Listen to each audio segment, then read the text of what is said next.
一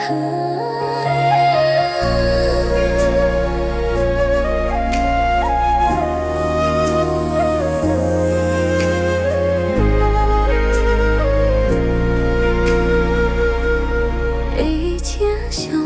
顺从路trái nhau,一切像đón sóng thong trong. 我有懂给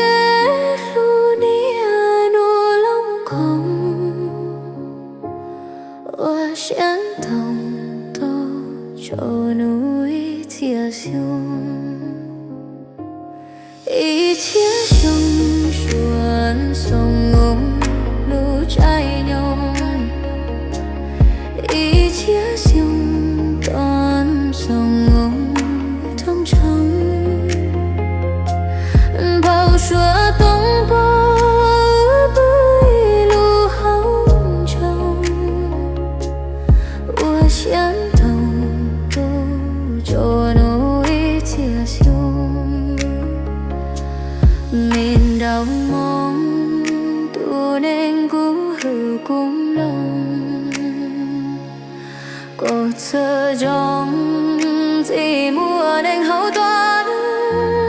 tu thông phong công mong có đó qua nhỏ trong nhỏ mò nhỏ nhong mu gió núi chia siêu,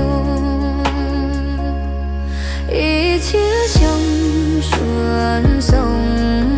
路trái nhau,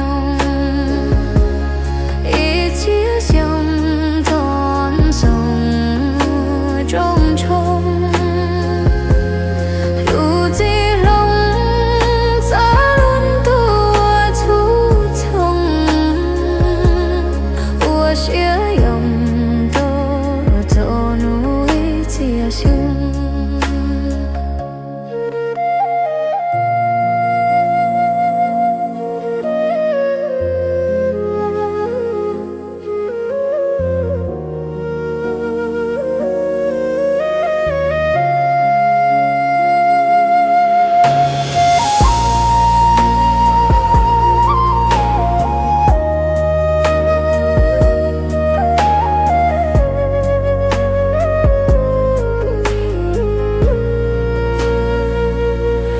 一切像顺从路trái nhau, 一切像đón sóng trong sông. 跑说东坡不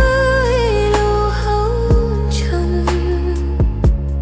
我先懂得就努一切修。 mình đang mong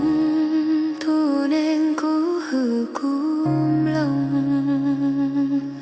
có sợ trong chỉ mùa nên hậu qua hậu tu thông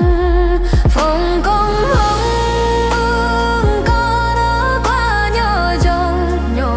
nhu nhung mu dấu núi chia sâu,